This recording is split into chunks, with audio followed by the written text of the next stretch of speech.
नमस्ते भारत। आप सभी दर्शकों का पुनः स्वागत है संवाद पॉडकास्ट की इस सीरीज में, और जिसका नाम है सनातन संवाद। और आज हमारे साथ हैं श्री श्री 1008 महामंडलेश्वर स्वामी रूपेंद्र प्रकाश जी महाराज, जो आते हैं प्राचीन अद्भुत मंडल आश्रम हरिद्वार से। और गुरुदेव, आपका बहुत बहुत आभार, स्नेह और चरण वंदन हमारे आग्रह को स्वीकार प्रणाम। करने के लिए और हमारी सीरीज सनातन संवाद में हमारे साथ बनने के लिए। धन्यवाद। ये हमारे दर्शकों का सौभाग्य होगा गुरुदेव कि आज सनातन संवाद सीरीज की हम शुरुआत कर रहे हैं, और आपसे, आपके माध्यम से। तो दर्शकों को धर्म जन जागरण के बारे में बहुत कुछ सीखने को मिलेगा और सुनने को मिलेगा।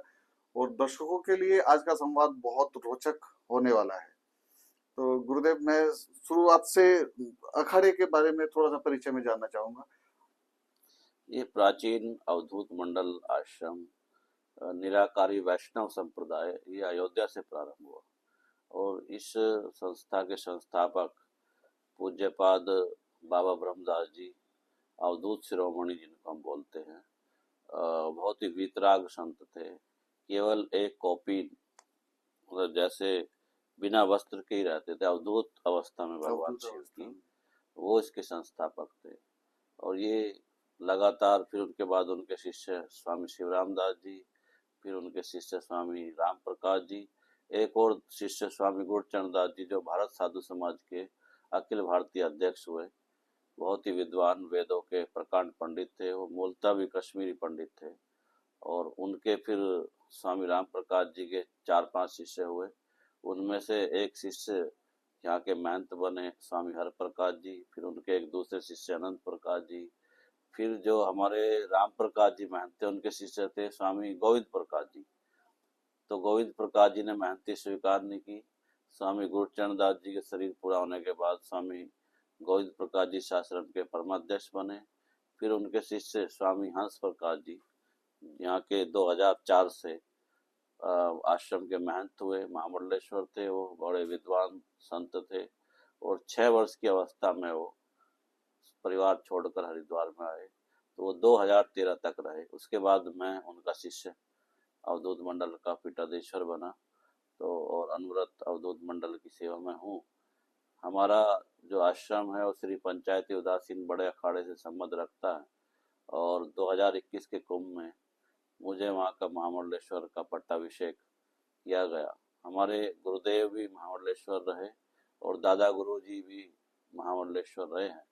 ये अवधूत मंडल की एक बहुत ही प्राचीन परंपरा है। और आपको जानकर आश्चर्य होगा, ये निराकार, नीर के आकार जैसा शरीर को कर लेना, ये हमारे बाबा ब्रह्मदास जी और इन संतों की विधा थी। तो अगर जल में स्वामी जी चले गए तो उनका जल जैसा आकार हो जाता। बिल्कुल। तो उन्होंने एक नया संप्रदाय प्रारंभ किया। वो जल की सिद्धि थी उनके पास। अगर यहाँ पर भोजन बन रहा है और घी समाप्त हो गया और गंगा जी से जल के रूप में घी मांग कर लाए तो घी बन जाता था। ये अवधूत मंडल की कहानी है। ऐसी अनेकों उनके संस्मरण हैं, जो आध्यात्मिक रूप से बहुत सारे चर्चा में, बहुत सारे नहीं हैं। तो बहुत ही एक पहुँचे हुए संत थे, और उन्होंने अपना जीवन, संन्यास्त जीवन जो है, सनातन धर्म के लिए सारा समर्पित किया। आज लाखों करोड़ों फॉलोअर देश विदेश में इस परंपरा के जुड़े हुए हैं। आपको आश्चर्य होगा कि स्वामी रामदेव जी जो पतंजलि वाले हैं, वो भी हमारे निराकारी संप्रदाय के हैं। अच्छा। इनके गुरु जी शंकर देव, उनके गुरु इंद्रदेव, इंद्रदेव के गुरु कृपालु देव जी। तो ये कनखल में जो कृपालु बाग है अवधूत मंडल का ही इस सब पार्ट है, और इसी संप्रदाय से वो बिलोंग करते हैं मूल रूप में। तो ऐसे अनेकों, पंजाब में, हरियाणा में, दिल्ली में अनेकों स्थान इस परंपरा के हैं। और पंडित जवाहरलाल नेहरू, जो देश के प्रथम प्रधानमंत्री थे, वो स्वामी गुरचरण दास जी के शिष्य थे। जब जब भी देश पर संकट आया तो उन्होंने हमारे गुरुजनों को कहा, तो उस समय अवधूत मंडल ने बहुत सहयोग किया। जब भारत चीन युद्ध हुआ, उस समय स्वामी गुरचरण दास जी ने 2 लाख रुपए भारत सरकार को सहयोग के लिए उस प्रदान। समय 2 लाख उस रुपए समय बहुत बड़ी बात थी बहुत उस बड़ी समय। बात होती थी। और दिल्ली में जो पाकिस्तान से विस्थापित होकर बहुत बड़ी संख्या में लोग आए थे, अवधूत मंडल में रहे, फिर दिल्ली में रहे। तो स्वामी जी ने ये जो पंजाबी बाग है दिल्ली का, स्वामी गुरुचरण दास जी की प्रेरणा से ही विस्थापित हिंदुओं के लिए बसाया गया और उसका नाम पंजाब विभाग उन्होंने ही रखा। बहुत सुंदर। ये वो संस्करण है जो कभी किसी की जानकारी में नहीं आ स्मृति पाए। में नहीं आएंगे। बिल्कुल। संतों का तो देखिए रहा ही है हमेशा से योगदान। भारत में देवों की भूमि, हम तो उत्तराखंड में हैं। संत समाज के बिना तो सनातनी होने का और सनातन धर्म की व्याख्या ही नहीं हो सकती है। पर आज गुरुदेव जो देख रहे हैं, तो धर्म को लेके बहुत सारे नई नई चीजें, अवधारणाएं बनती जा रही हैं। एक नए तरीके से धर्म को प्रस्तुत किया जा रहा है। देखिए, ये इस समय हम सब जानते हैं जो हमारी सनातन संस्कृति है वो बहुत प्राचीन है। आज हम सब लोग नवरात्र के शुभ अवसर पर बैठे हुए हैं। पूरा भारत शक्ति की उपासना कर रहा है, पूरा हिंदू समाज। हम सब लोग जो हमारी परंपरा है, हम देखते हैं कि अभी भारतीय नव वर्ष, जिसको हम हिंदू संवत्सर भी बोलते हैं, विक्रमी संवत भी बोलते हैं, और ये ऐसा पर्व है जिसको हिंदू समाज सनातन धर्म भूलता जा रहा है। जी।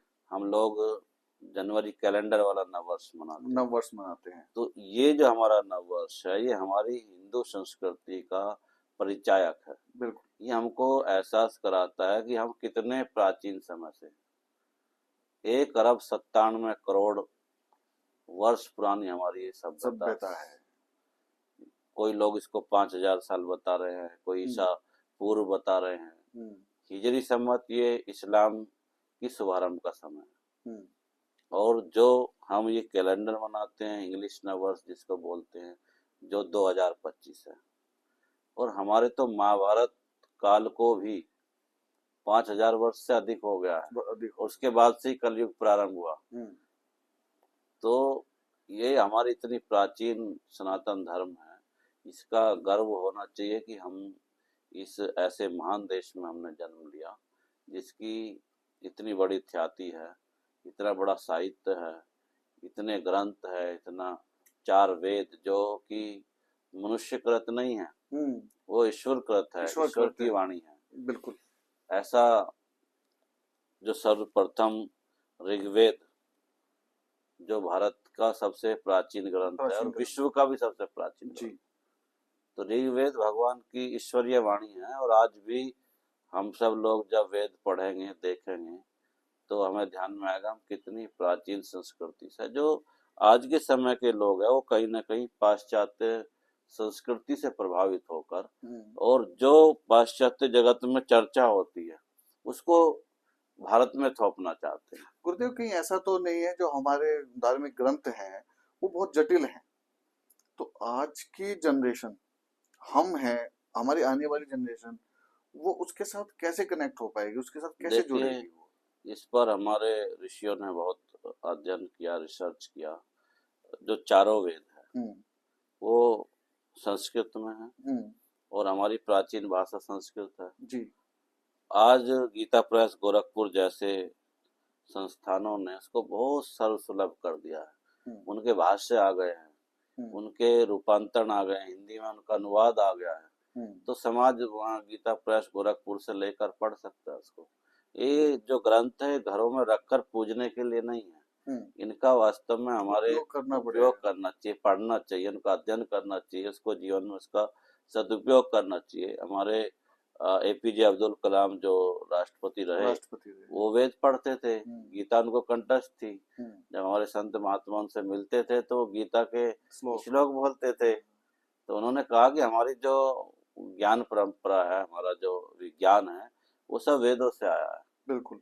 तो ये वेद हिंदू समाज के लिए पूजनीय तो है ही, लेकिन इनका अध्ययन करने की आवश्यकता है। जो भी हम शिक्षा ले रहे हैं, जिस भी क्षेत्र में पढ़ रहे हैं, वो पढ़े, लेकिन जो एक ज्ञान का अथाह भंडार हमारे ग्रंथों में है, हमारे गीता जी का जो अध्ययन है, गीता के जो एक ज्ञान है, वो व्यक्ति के सांसारिक जीवन के लिए भी, आध्यात्मिक जीवन के लिए भी, गीता में सब कुछ है, उसका अध्ययन करना चाहिए। हमें कैसे खाना चाहिए, क्या नहीं खाना चाहिए, क्या नहीं खाना क्या चाहिए। नहीं क्या हमारे लिए उपयुक्त है, यज्ञ कैसे करना चाहिए, सब गीता में है।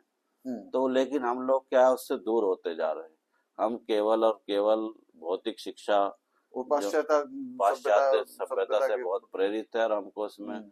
धीरे धीरे एक वर्ग, बहुत बड़ा वर्ग इसका प्रयास में लगा हुआ है कि कैसे व्यक्ति इन सब चीजों से दूर हो और उसका ध्यान भटके। ये एक विदेशी षड्यंत्र भी है। बिल्कुल। और हमारे जो युवा है आज, वो किसी डिस्को में जाना हम्म। और ऐसे मद्य पान का निषेध करना, कन्वर्ट करती और है। उनका विवेक धीरे धीरे समाप्त होता जा रहा है। हम्म। तो ये स्वतंत्रता नहीं है, ये स्वतंत्रता नहीं मानी जाएगी, ये स्वच्छंदता है। स्वच्छंद।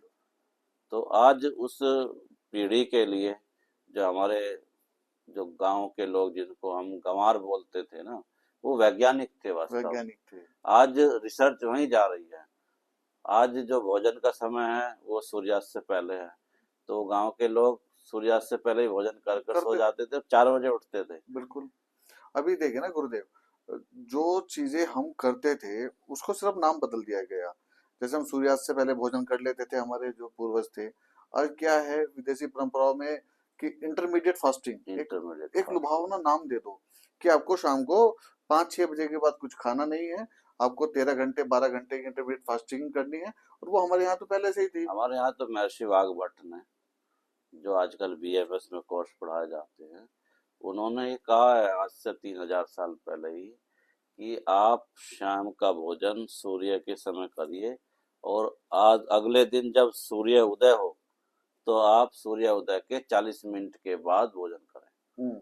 तो क्योंकि हमारी जठराग्नि जो है वो प्रज्वलित हो जाती है, हम्म। जो भोजन को पचाती है, जी। और सूर्यास्त होने के बाद वो मंद पड़ जाती है। हम्म। तो भोजन उसमें गलता है, सड़ता है, पचता नहीं। बचता नहीं। तो ये वैज्ञानिक आधार है हमारा, हमारे जो ग्रंथ है वो वैज्ञानिक है। अभी गुरुदेव ना उल्टा हो रहा है, क्या हो रहा है, हम अपनी संस्कृति से दूर जा रहे हैं और वो उसको वैज्ञानिक रूप दे के उनको समझ में आ गया, वो अडॉप्ट कर रहे हैं इसको। अडॉप्ट करते जा रहे हैं। उनको समझ में आ गया कि नीम का दातून करने का क्या लाभ है। आज विदेशों में नीम का दातून बिकता है और इंडिया में हम टूथपेस्ट करते हैं। तो धीरे धीरे हम अपनी जड़ों से जो दूर जा रहे हैं, और हमें वास्तव में अपनी जड़ों की ओर लौटना ही पड़ेगा। और यही हमारे ग्रंथों में है, यही हमारा सनातन भी, सनातन जीवन जीने का एक ढंग है, वे ऑफ लाइफ। जैसे कि कहा जाए, जो हिंदू धर्म क्या है, ये वे ऑफ लाइफ है, ये जीवन जीने का एक ढंग सिखाती है, मनुष्य का जीवन कैसा होना कैसा चाहिए। होना चाहिए। तो आज हमें मनुष्य अगर बनना है, क्योंकि हम भगवान मनु की संतान हैं, जो हम्म। कि मनु ने जो हमको दिया है वो समाज को हम दे, इसकी आवश्यकता आज एक प्रतीत होती है। एक वर्ग वर्ग ऐसा है जो सनातन धर्म को एक मतलब ऐसा षड्यंत्र इसको बोलेंगे कि चला रहे हैं कि इसको तंत्र से जोड़ दो।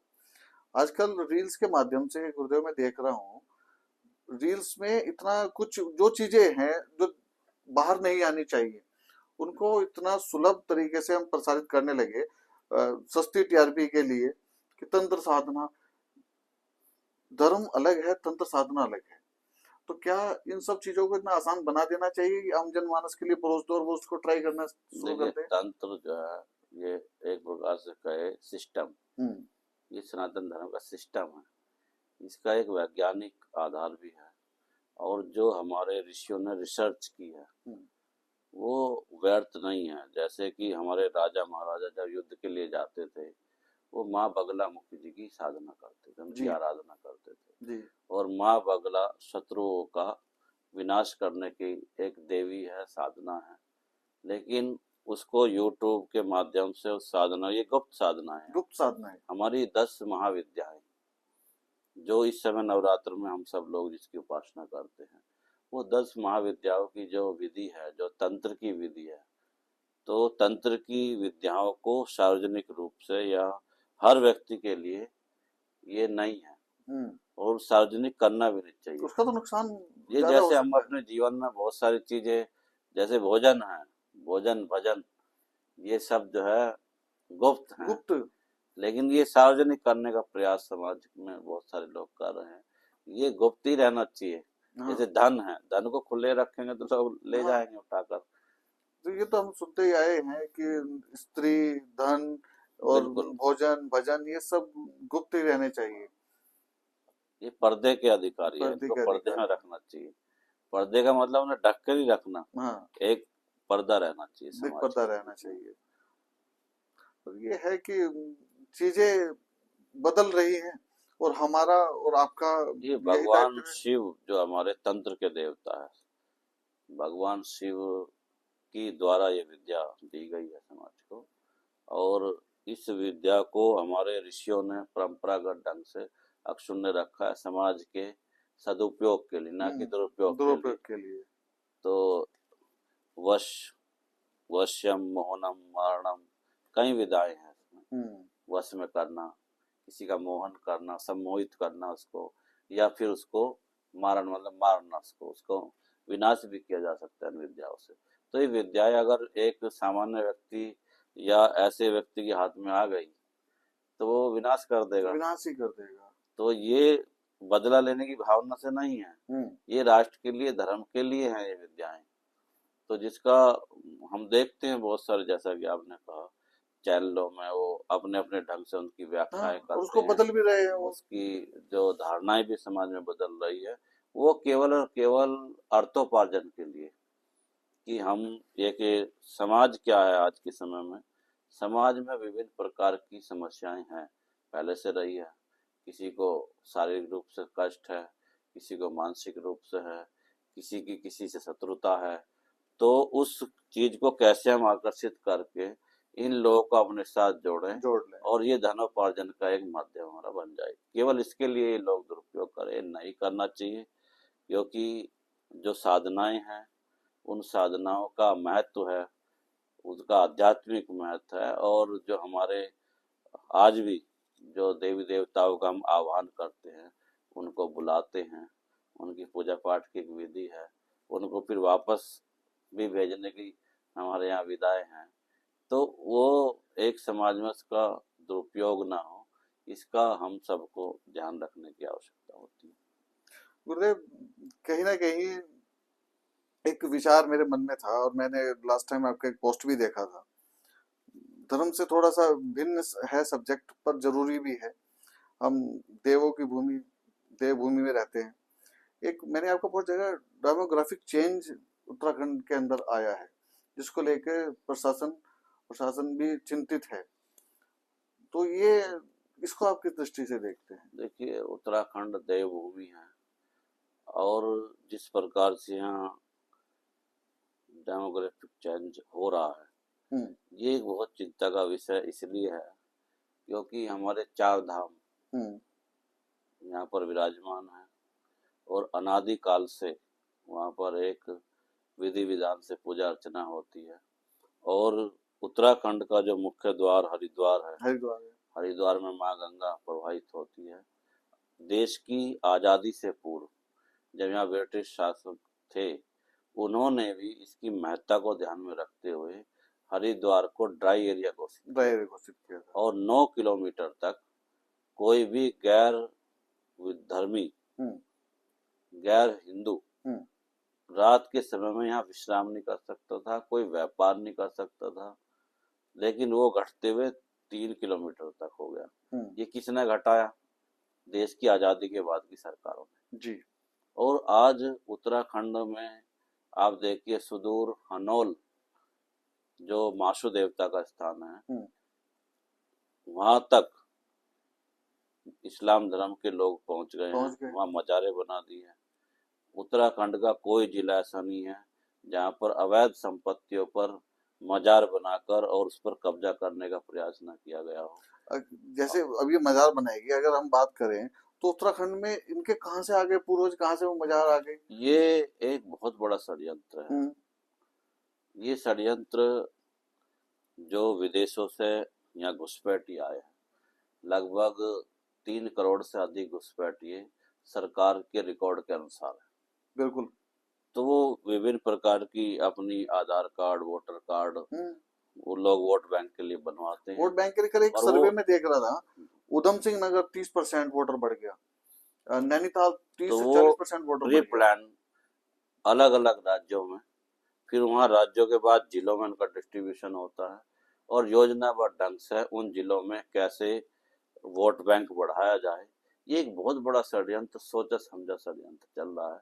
और उत्तराखंड में देखते ही देखते एक बहुत बड़ा वर्ग, जबकि केदारनाथ, बद्रीनाथ जैसे ऐसे पवित्र स्थानों तक में वहाँ जो दुकानें हैं वो इन लोगों की।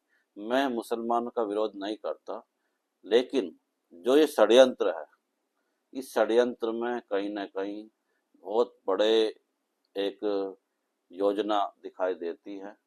और हम लोगों ने यहाँ पर आवाज उठाई उत्तराखंड में, और उत्तराखंड के मुख्यमंत्री ने भी जो अवैध मजारें थी उन अवैध मजारों को तोड़ने का निर्देश दिया, क्योंकि वो सरकारी संपत्तियों पर थी। बड़ा दुर्भाग्यपूर्ण होता है जब इस तरह का कदम मुख्यमंत्री द्वारा उठाया जाए और हिंदू समाज से ही आने वाले नेता उसके ऊपर छाती पीटते हैं कि देखिए, ये वोट बैंक की राजनीति है। जो आज इस निर्णय का विरोध कर रहे हैं, आने वाले समय में जो उनकी पीढ़ियां हैं वो उनको कोसेगी निश्चित रूप से, कि आप हमारे लिए क्या देकर गए थे। क्या ऐसी कल्पना की आगे आने वाली पीढ़ी ने की होगी कि हम अशांति या ऐसे भय के वातावरण में रहे।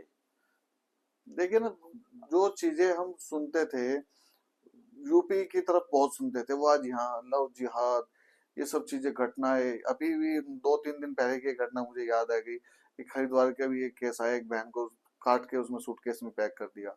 ये लोग बढ़ रहे हैं, अब इनके बढ़ने से बहन बेटे कितने असुरक्षित हैं और वो देखिए लोग सोच ही नहीं रहे इस चीज को, देखिए वो बढ़ावा दे रहे हैं। ये पॉलिटिकल रूप से ठीक नहीं हो सकता। ये समाज को जागृत होना पड़ेगा। अगर समाज जागृत नहीं हुआ तो ये घटनाएं दिन प्रतिदिन बढ़ेगी। और हम सब देखते हैं कि जहाँ हिंदू घटा हम्म। वहाँ देश बटा। आप देखो, जो भी हिस्सा हमारे देश में जहाँ भी हिंदुओं की आबादी कम हुई वो हिस्सा हमारे देश से चला गया। आज यही इसी प्रोग्राम पर, इसी एजेंडे पर सब राज्यों को टारगेट किया जा रहा है।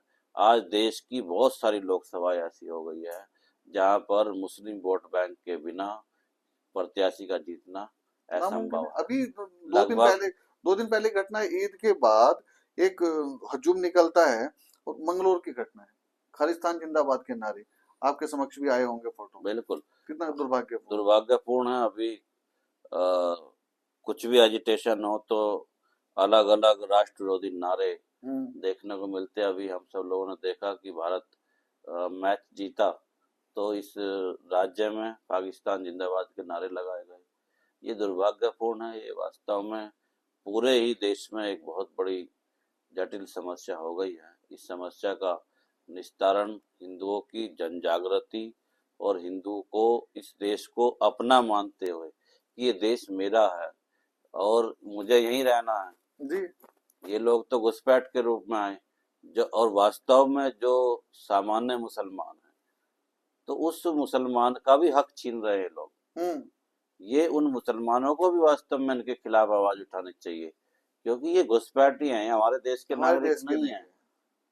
तो जो वोट बैंक की राजनीति करने वाली पार्टियां हैं, उन पार्टियों को ये ध्यान में रखना चाहिए कि आप इस देश के जो मूल नागरिक है उनके अधिकारों पर डाका डाल रहे हैं। बिल्कुल। आप देखिए, पश्चिम बंगाल के रास्ते आते हैं, वहाँ वोटर आईडी बनता है, आधार कार्ड बनता है, और देश की राजधानी तक, आज देश की राजधानी भी सुरक्षित नहीं है। सुरक्षित नहीं है। तो ये डेमोग्राफिक चेंज जो हो रहा है, ये भौगोलिक परिवर्तन है, और ये परिवर्तन जिस देश का ऐसा हुआ है उस देश के अस्तित्व पर संकट आया है। हम लोग देख रहे हैं, हमारे पास कई देश है, बांग्लादेश। देखिए। आप बांग्लादेश में देखिए, जहाँ अब सरकार बदली है वहाँ हिंदुओं की क्या दुर्दशा हुई है, सरेआम। और वो सड़कों पर उनको लटकाया गया है और उनकी हत्याएं की गई, उनके जो संपत्ति है वो लूटी गई, माँ बहन बेटियों के साथ बलात्कार की हम्म। घटनाएं हो रही है। वो अपने सामान लेकर, अपनी संपत्ति छोड़कर भारत की तरफ भाग रहे हैं। तो ये उदाहरण है, भारत के हिंदुओं को ये विचार करना पड़ेगा अपने बारे में कि हम कहाँ खड़े हैं और हमारे क्या कर्तव्य है उन कर्तव्यों का कैसे निर्वहन हम करें। बहुत बहुत दर्द। अब ये पश्चिम बंगाल की हालत देख लीजिए, पश्चिम बंगाल की हालत ऐसी होती जा रही है, जहां जहां ये लोग बढ़ रहे हैं वहां वहां से हिंदू को भागने पे मजबूर कर रहे हैं। निश्चित रूप से आप देखिए, पश्चिम बंगाल हो, केरल हो, नॉर्थ ईस्ट के कई सारे स्थान हैं, लगभग 100 से अधिक जिले ऐसे हैं जो कि मुस्लिम बाहुल हो गए हैं। 100-150 जिले ऐसे हो गए जो ईसाई बाहुल हो गए। 100-150 जिले ऐसे हो गए जो नक्सलाइट से प्रभावित है। प्रभावित है। लगभग 550 जिले इस भारतवर्ष में हैं और आधे जिले इन समस्याओं से ग्रसित है। तो भारत सरकार जब कोई बात संसद में उठाती है देश की, तो इन जिलों में भारत के खिलाफ स्वर उठते हैं, बिल्कुल। भारत के खिलाफ आवाज उठाते हैं और फिलिस्तीन तक के झंडे देखिए इस देश में लहराए जा रहे। तो बाकी कितना दुर्भाग्यपूर्ण है। ये बाकी देश में कोई होता तो इनको सरेआम फांसी की सजा दे दी जाए, जो भारत के खिलाफ या अपने देश के खिलाफ जो युद्ध लड़ने की तैयारी कर रहे हो।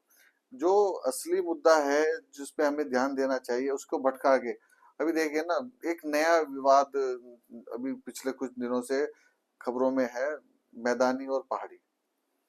हमने तो सुना था कि हम उत्तराखंडी हैं, जो भी मूल निवासी है सब उत्तराखंडी है। एक नई लहर चला दी, पहाड़ी मैदानी, सिर्फ किसके लिए कि सत्ता से जो सत्ताधारी पार्टी है उसको बदलने के लिए आप कुछ भी कर लो, किसी को भी बसा लो, किसी भी एजेंडे पे चले जाओ, कुछ भी आप कर लो। देखिए ना दुर्भाग्य कैसा है। ये उत्तराखंड की जब स्थापना हुई, हरिद्वार, उधम सिंह नगर, नैनीताल, देहरादून के लोगों ने भी इसमें संघर्ष किया। हम्म। और ये जो यहाँ के लोग हैं या पहाड़ के लोग हैं, वो सबके लिए बराबर, वो अपना राज्य मानते हैं, हम सब लोग अपना राज्य मानते हैं। तो ये जो बात पहाड़ी और मैदानी की है, ये बहुत दुर्भाग्यपूर्ण है। ये बात वास्तव में हमें नहीं करनी चाहिए। किसी हम एक देश के नागरिक हैं, पहली तो बात पहली हम बात तो भारत देश के के नाते। नागरिक हैं, उसके बाद हम उत्तराखंडी हैं, उत्तराखंड राज्य में हैं। हम्म। तो उत्तराखंड में भी हम एक नया वाद अगर खड़ा करेंगे, तो जिस प्रकार से देखेंगे नॉर्थ ईस्ट में असम या अन्य राज्यों में संघर्ष हुए, उस संघर्ष की ओर से उत्तराखंड को ले जाना चाहते हैं लोग। नई यहाँ नई पार्टियां, स्थानीय पार्टियां जिनका भी अस्तित्व भी नहीं है, कोई नया मुद्दा करके, और ये ऋषिकेश मैदान है, हरिद्वार मैदान है, पहाड़ तो सिर्फ पहाड़ पे बसता है, इस तरह की चीजें फैलाई गई, बहुत तेज मात्रा में फैलाई गई। देखिए, ये एक बहुत बड़ा षड्यंत्र है। ये उत्तराखंड को एक विनाश की ओर ले जाने की एक पहल है, जिसको तुरंत रोकना चाहिए, नहीं तो इस राज्य का विकास गति रुक जाएगी। क्योंकि अब जो नए कदम इस सरकार ने उठाए हैं, उत्तराखंड की पुष्कर धामी सरकार ने, कि जिस प्रकार से उन्होंने मज़ारों के लिए, मदरसों के लिए, तो इन लोगों को अगर वास्तव में उत्तराखंड बचाना है, तो इनको इस आवाज में सम्मिलित होना चाहिए कि ये सरकार का सही कदम है और इससे उत्तराखंड का अस्तित्व बचेगा। आप तो एक नया विवाद पैदा करना चाहते हैं कि जिससे उत्तराखंड में लोग आपस में लड़े, खून खराबा हो और एक नई समस्या यहाँ क्रिएट हो जाए और आपस में भेदभाव हो जाए, दूरियां बढ़ जाए। बिल्कुल। तो ये इसका कोई स्थान नहीं गुरुदेव, है। आज की राजनीति को अगर देखते हैं, आज से 15-20 साल पहले जाते हैं, जो विपक्ष होता था वो इतना उदास, मतलब मैं क्या बोलूं, कैसे मैं इस वर्ड को यूज करूं, किसी अच्छी चीज की सराहना करता था। मुझे अच्छे से याद है अटल बिहारी वाजपेयी जी ने कितनी बार कांग्रेस के कामों की भी सराहना की है। आज का विपक्ष अच्छे कामों में से ये निकालता है कि मैं इसमें से क्या निकाल दें कि इसको हम अलग दिशा में ले जा सके। देखिए, विपक्ष भी भारत का है, पक्ष भी भारत का है। तो ये विपक्ष को नहीं बोलना चाहिए कि हम आज विपक्ष में हैं, उससे पूर्व हम पक्ष में थे, और सत्ता फिर में, भी हो सकते हैं। और फिर भी हो सकते हैं। इसलिए देश प्रथम है। और आप जब ये एक पार्टी का विरोध करते करते देश के विरोध तक पहुंच जाते हैं, ये दुर्भाग्यपूर्ण है। आप किसी भी वस्तु स्थिति को जानते हुए, क्योंकि हम देश के विकास के संबंधित योजनाएं बना रहे हैं, या देश में ऐसा होना चाहिए, या कोई अच्छा कदम हुआ तो विपक्ष को उसका सुझाव देने का काम भी विपक्ष का है, अपनी राय भी देने का अधिकार है विपक्ष को। विपक्ष तो तो होना बहुत विपक्ष ज्यादा का जरूरी की है। भूमिका बड़ी महत्वपूर्ण है हम्म। लेकिन विपक्ष के लोग क्या करते हैं, वो विरोध करते करते देश का विरोध करने बैठ जाते हैं। ये दुर्भाग्यपूर्ण है। और इसमें मुझे ऐसा लगता है, देखिए, जब अटल बिहारी वाजपेयी प्रधानमंत्री थे, उन्होंने अणु परीक्षण किया अणु परीक्षण किया। जिससे भारत शक्तिशाली हो। हम्म, और सोनिया गांधी हम सब जानते हैं, नेता प्रतिपक्ष थी और इस समय भी कांग्रेस की सर्वे सर्वा है, परिवार का संगठन है उनके। वो कांग्रेस जिसके संस्थापक एओ ह्यूम अंग्रेज थे और तमाम अंग्रेज उसके राष्ट्रीय अध्यक्ष रहे। तो आज सोनिया गांधी जी पर सवाल उठे देश में, ये CIA की एजेंट है। तो और वो प्रधानमंत्री नहीं बनी, इसीलिए नहीं बनी क्योंकि विदेशी नागरिक थी। ठीक है, भारत में शादी होकर आई और भारत ने उनको सम्मान दिया, क्योंकि भारत अतिथि देवो भव और वसुधैव कुटुंबकम की भावना से प्रेरित रहता है। लेकिन सोनिया गांधी को इतना सम्मान मिला तो उन्हें भारत की बात कहनी चाहिए, भारत के पक्ष में रहना चाहिए, भारत कैसे अच्छा हो ये कहना चाहिए। उनकी जो संतानें हैं, उनके पुत्र है राहुल गांधी, वो उस कांग्रेस के राष्ट्रीय अध्यक्ष है और भाजपा को इस समय नेता प्रतिपक्ष है, भाजपा की सरकार को कोसते हैं। तो कोसे, कोई बात नहीं, राजनीतिक गतिरोध क्या है क्या नहीं है, लेकिन देश का विरोध, देश का हित तो ध्यान में रखना चाहिए और देश का विरोध नहीं होना चाहिए। देश प्रथम है, देश का विरोध करने का अधिकार नहीं है किसी को भी। देश के लिए क्या अच्छा हो सकता है, ये देश के नागरिकों के लिए कर्तव्य होने चाहिए। लेकिन इस देश में तो दुर्भाग्य है कि जिस देश का उपराष्ट्रपति जो भारत ने बनाया वो इस देश की बुराई करता है।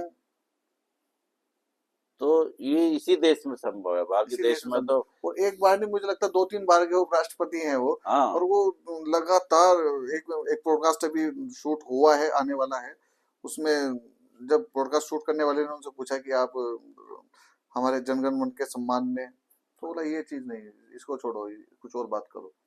तो वो चीज उनकी मेंटेलिटी को आप नहीं बदल सकते। अभी देखिए ना गुरुदेव, वक्फ बोर्ड का एक विधायक पास हुआ है, भी लोकसभा और राज्यसभा दोनों में ही हुआ।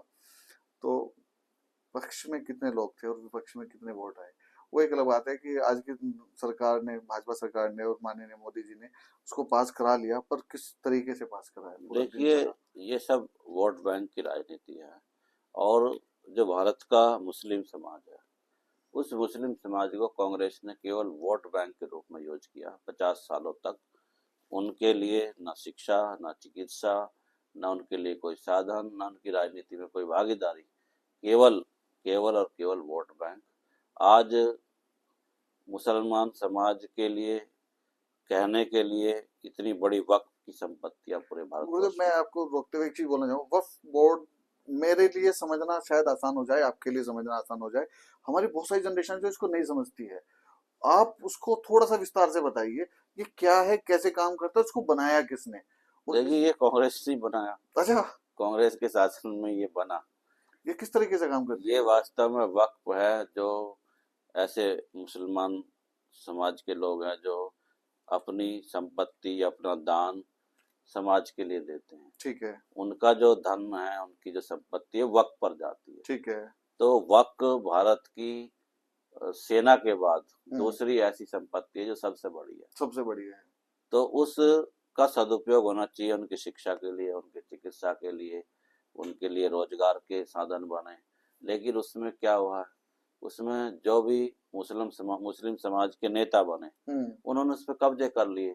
जैसे कोई शॉप है, कोई जमीन का टुकड़ा है, उसको 2 रुपए, 10 रुपए, 5 रुपए महीना पर लिया, लीज की, और लीज कर उसको कॉमर्शलाइज कर लिया और उसका भरपूर फायदा उठाया। तो समाज तो सुविधाओं से वंचित हो गया। बिल्कुल। जैसे मस्जिद है, मस्जिद में जो दुकानें हैं, मस्जिद की जो संपत्ति है, वो वक्त की संपत्ति है, वो गरीबों को मिलना चाहिए इसका अधिकार। उसको दुकान करना चाहता है, कोई व्यवसाय करना चाहता है, लेकिन नहीं मिली।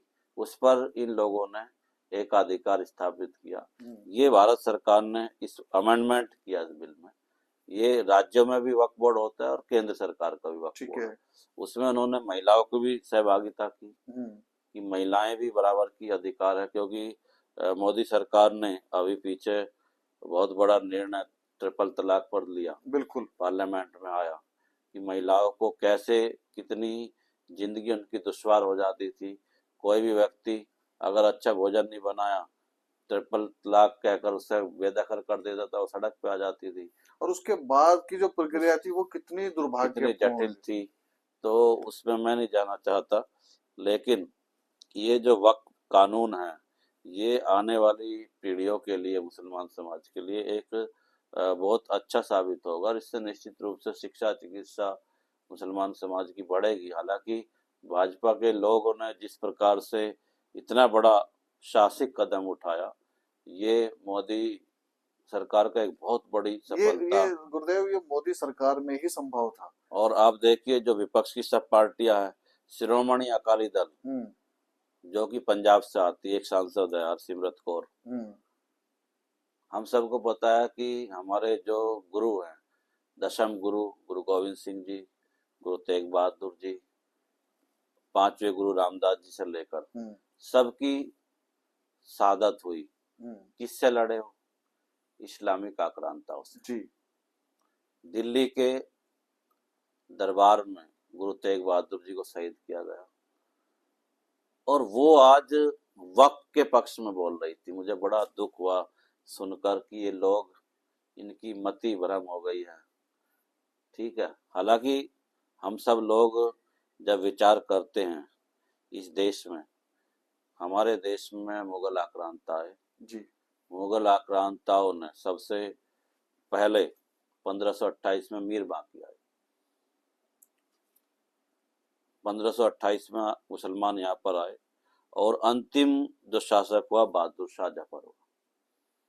इस कालखंड में, 1000 वर्ष के कालखंड में, इस्लाम और सनातन की इस लड़ाई में, क्योंकि उन्होंने राज्यों पे कब्जे किए और मंदिरों को विध्वंस किया, लगभग 30,000 मंदिर तोड़े गए, और लगभग जितनी उस समय आबादी थी, उस आबादी का 50% हिस्सा या 50% लोग उसमें शहीद हुए। उसमें हमारे गुरु भी थे, हमारे राजा महाराजा भी थे, हमारे वीर जो सेनाओं में लड़ते थे वो भी थे। तो पूरा भारत इससे एक सदी पीछे चला गया। बिल्कुल। तो आज हम लोग ये विचार करने की आवश्यकता है कि जो यहाँ का रहने वाला मुसलमान है, उसको ये विचार करना पड़ेगा कि मैं भारत का मूल निवासी हूँ कि मैं विदेशी, या मेरे आका या मेरे पूर्वज विदेशी है। आज उन्हें ये विचार करना पड़ेगा, हम बाबर अकबर की औलादे हैं कि हमारे अपनी हैं, क्योंकि कन्वर्टेड मुसलमान है ज्यादातर। एक्चुअली जो मुसलमान है, जो सऊदी अरेबिया का मुसलमान है, वो तो इनको अपना मानते ही नहीं है। ये तो मुजाहिर मानते हैं, हाँ, कन्वर्टेड है ये। कन्वर्टेड है। तो ये भारत के दुर्भाग्य है कि भारत की राजनीति इनको उकसाती है, और ये औरंगजेब बाबर के साथ खड़े होते हैं। इन्हें ये तय करना होगा कि आप औरंगजेब के साथ रहोगे, या महाराणा प्रताप के साथ रहोगे, या छत्रपति शिवाजी के साथ रहोगे। ये इन्हें विचार करना पड़ेगा इस देश में रहना है तो। गुरुदेव, इनका ब्रेन वॉश बहुत अच्छे से कर दिया गया है। अभी आक्रामकता इतनी ज्यादा बढ़ चुकी है कि एक पिक्चर देखने के बाद देखिए अब क्या हुआ। एक मूवी आई छावा, उसमें सच को नहीं निगल पा रहे, वो सच ही दिखाया उसमें। उसके देखिए ये बाद तो इतिहास के पन्नों में है, इतिहास के पन्नों में है कि औरंगजेब ने हिंदुओं का कितना नरसंहार किया, और एक वर्ण जनेऊ शाम को जब औरंगजेब जलाता था, उसके बाद भोजन करता था, ऐसी एक वर्ण जनेऊ कितने लोग पहनते थे, कितने लोगों का धर्म परिवर्तन किया गया जबरन। एक हाथ में तलवार, एक हाथ में कुरान की इस अवधारणा के आधार पर पूरे भारतवर्ष में औरंगजेब इतना क्रूर तानाशाह जिसको बोला जाएगा। और ये महाराष्ट्र में उनकी, वहाँ के मराठों ने अंतिम समय में उनको बदला लिया या उसको मार दिया। उसकी मजार महाराष्ट्र में ही है। आज भी मरी हुई मजार में से उठा हुआ व्यक्ति दंगे करवा रहा है। तो आप इससे लगाइए कि इनका आइडियल कौन है। तो ये मुस्लिम समाज को विचार करना पड़ेगा कि हम इस देश की किस परिस्थितियों में जी रहे हैं, हमारे साथ क्या हो रहा है, हमें क्या करना है। गुरुदेव, जब तक जो ये वोट बैंक की राजनीति करने वाले कुछ हिंदू इनके साथ में रहेंगे, तो तब तक तो स्थिति थोड़ी सी गड़बड़ ही नजर आ रही है। क्योंकि बड़ा मुश्किल समय है, कि बड़ा मुश्किल समय है। पर यह है कि शायद ये स्थिति बदलेगी ये नेक्स्ट। बदलनी चाहिए। इसके देखिए, उनको अपनी भावी पीढ़ियों के लिए ध्यान में करना चाहिए कि हम उनको अच्छा पढ़ाए, अच्छा लिखाए, वो सरकारी नौकरी में आए, प्राइवेट कामों में आए, देश की उन्नति में अपनी सहभागिता दे। तो वास्तव में देश के बाकी हिंदू धर्म भी उनका, हम जैसे लोग भी स्वागत करेंगे। लेकिन अगर देश विरोधी बातें करेंगे, हम्म। हम गाय को अपनी माता मानते हैं और वो उसको काटेंगे, तो ये स्वीकार नहीं होगा। ये स्वीकार नहीं। क्योंकि हम, हमारी जो मान्यताएं हैं, हमारी जो पूजा पद्धति है, हम उसके साथ समझौता नहीं कर सकते। आप अपनी पूजा पद्धति करिए, आप अपना जो भी आपके संप्रदाय में है तो आप वो करिए, लेकिन आप हमारे मान बिंदुओं पर ठेस पहुंचाएंगे, ये हिंदू समाज अब स्वीकार नहीं नहीं करेगा। करेगा। मैं ये मानता हूँ कि शायद ही कोई हिंदू, कभी मैं तो कभी नहीं गया कि किसी मदरसे में जाके देख के आया हो कि अंदर क्या होता है। मुझे नहीं पता मेरे जीवन काल में कि अंदर मदरसा कैसा है, और बहुत सारे हिंदुओं को नहीं पता। और इनका हस्तक्षेप इतना बड़ा हुआ है। देखिए, मदरसे केवल और केवल आतंकवाद की फैक्ट्री है। किसी मदरसे से आज तक इस देश में कोई बहुत बड़ा शिक्षाविद बनकर निकला हो, कोई बहुत बड़ा देशभक्त निकला हो, ऐसा कोई उदाहरण नहीं है। ये केवल और केवल आतंकवाद की फैक्ट्री है। ये भारत सरकार को समस्त मदरसों को बंद कर देना चाहिए। इनको कहिए आप आधुनिक शिक्षा लीजिए जैसे बाकी समाज लेता है, हम्म। और आपको कुरान पढ़नी है अपने घर में पढ़िए।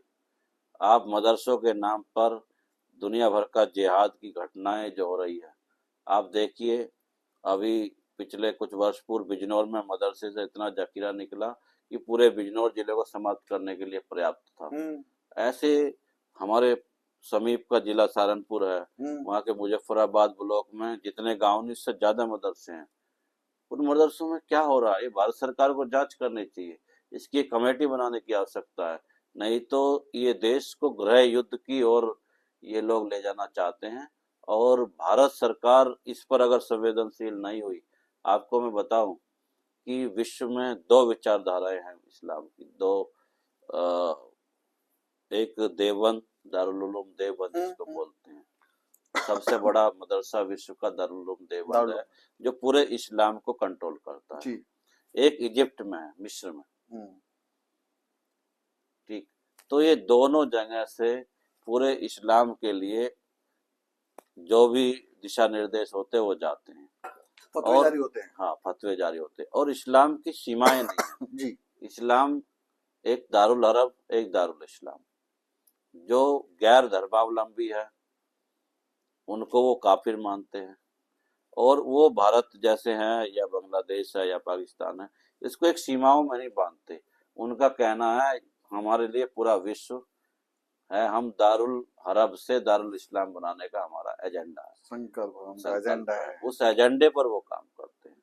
जो उनके प्रचारक है या उनके जो मुल्ले मौलवी हैं जो काम करते हैं, वो कट्टरता बढ़ाने के अलावा कोई काम नहीं काम करते। नहीं करते। तो मैं आपका एक वो देख रहा था कि चार धाम यात्राओं में इनका प्रतिबंध होना चाहिए, गैर हिंदुओं का दुकानों को लेके एक स्पष्ट एक मैसेज जाना चाहिए कि ये बंद होना ही चाहिए। देखिए, इस्लाम का सबसे पवित्र स्थान है मक्का मदीना। जी।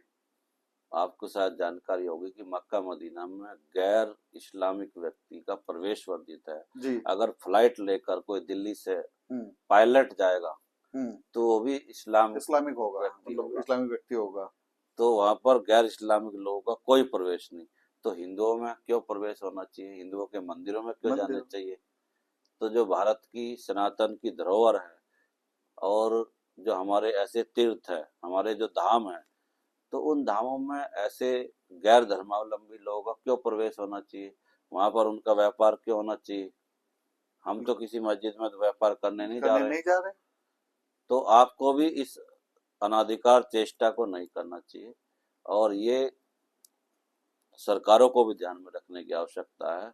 अभी पीछे तिरुपति बालाजी में जो प्रसाद था, उस प्रसाद में ऐसे अवशेष मिले जो हिंदू समाज उसे स्वीकार नहीं करता। जब वहां पर जांच हुई तो वहां पर बहुत सारे लोग इस्लाम धर्म से रिलेटेड लोग मिले, जिसको सरकार ने निकाला।